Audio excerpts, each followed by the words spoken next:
sat down in my office, because you know how a lot of you guys have attended the opportunity meeting, kind of saw like the opportunity within the industry, so forth and so on. Her first day, she came in and literally sat in my office. We were just talking and everything. Like, guys, I am genuinely passionate about this opportunity.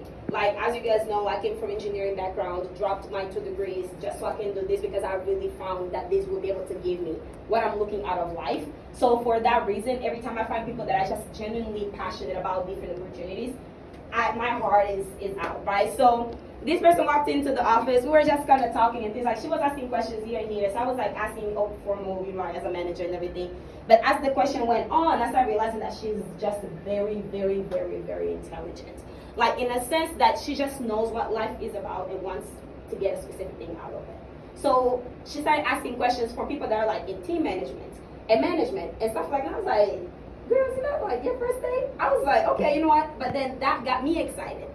And once I'm excited, guys, oh my gosh, when I'm passionate about a specific topic, I can't hold it. We were just talking and talking and talking. I think we spent at least a good like hour or so, hour and a half in my office. I need to get home. Just literally talking about the whole entire opportunity, talking about, positions and system management, positions and management, benefits and money and so forth and so on. Because she's just so eager. And literally since then up to this point, every single time, like the other day we were going over the outline for interviews. Right, she had never been given one, but she attended a watch maybe 2 or 3, and she's like, oh, I know what the outline is. Like, okay, what is it? And she ran through by it. I was like, wow, right? So it's just another example to show that literally this person has everything that it takes to do well in our industry, and I'm super, super excited to see what the next couple weeks will show. Okay, so guys, I don't want to hold any longer. I'm super happy and super proud and excited to introduce to you guys our newest commodity manager, Rebecca. Yay!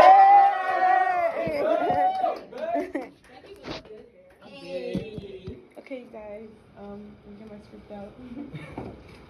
Okay.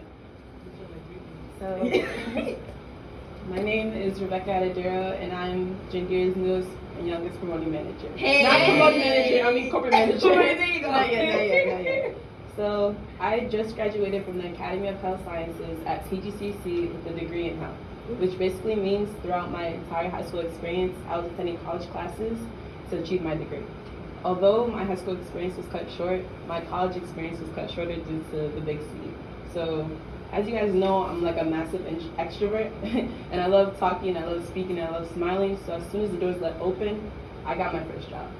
It was as a lifeguard, and this involved me having to learn the Heimlich maneuver, rescue breathing, air extraction, and CPR on an infant, child, and adult in 3 days.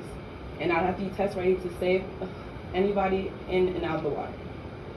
And basically, it sounds very thrilling and exciting, but you guys would have to understand. I would have to stand on the side of the water, count 1, 2, 3, 4, 5, 6, 7, 8, 9, 10, every single day for 8 hours, 7 days a week, and for 3 months out of that year. That job, because it taught me that if you took your eyes away from that water for 1 second, somebody could drown. That job taught me consistency. And throughout that entire summer, I've saved around 50 people, and ironically, it was one of the funnest jobs I've had. After the summer was over, I got a job as a server because I was intrigued by the idea of my pay being based on my attitude. That job sucked, and I quit after around 6 months because my manager was trash. But then, when the summer came along, I thought about becoming a lifeguard, and I didn't want to be with all over again, so I came here. I wanted something new. And then when I came in, it was, y'all came in as well. And just, I would say imagine a bunch of people in suits screaming, but you guys don't have to imagine. So I was really sold by the way you guys acted, the way you guys talked, and the way you guys walked, and you guys' mentality. Once I saw that, even outside and inside the field, I was really sold. And in the beginning, when I started, I was still in school. I was coming in half days, half weeks, and it was really showing outside on the field, and I really got frustrated. Like, when I came back from the field, I would run all the way up to the 12th floor, so my body would be just as exhausted as my mind would be. And I overcame it because Jandir would always say that when she saw her team, she would see herself. And I knew that even when you guys like sat down, when you guys talked on the phone, when you guys sang your little songs and did your little boogie, she would see herself in her team. And if she saw herself in her team, then I could see myself as Jindira, as a motivator, as a teacher, and as a manager. So I kept coming in, I kept going, I kept working to the point where these half days, when I came in for the half day, I would come in like an hour to 2 hour commute. And I thought, what the fuck? Am I, if I'm gonna come in for like, if I'm gonna travel for an hour, I'm gonna get off the mark, because that's gonna be a waste of fucking time every single day. So that's what I did. I came in, I got 2 hours on the field, fuck it, let's go. And I started doing it. And then I just realized people who lost in this industry were the people who gave up. The people who quit on themselves, and the people who couldn't realize that they were chosen for a reason. They said out of like how many people you were chosen. And if they chose me, in this industry, time is money. And I better not fucking waste their time.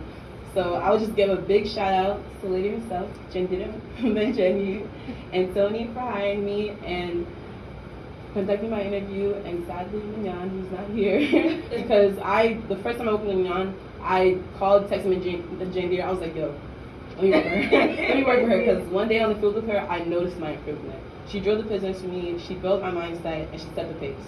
And she could never truly understand what those last couple of weeks were valuable to me. And I want to say thank you to all of you guys. My short-term goal is like really short-term. I want to buy gas for my mom 5 times. I got a Brooklyn plan in the summer. And my long-term goal is to buy a house for her back in Nigeria. But as for myself, I want to rent, own, and purchase properties, not only nationally, but internationally, and open up an office in the UK. Let's go. And my advice to new people would be something that came naturally to me, and something that people fucking hate. It was my blessing and my burden, is to ask questions. You can never ask enough questions, and I cannot tell you how many times people are going to ask me how many questions they're going to ask. Just keep asking questions, keep learning, and keep improving. And my last quote is a quote by me, kind of, is to choose. That's it. You choose to wake up, you choose to eat, you choose to walk in, and you choose to be better. So I'm choosing to be the best version of myself. And my name is Rebecca Adedero, and this is my first speech at Amendment.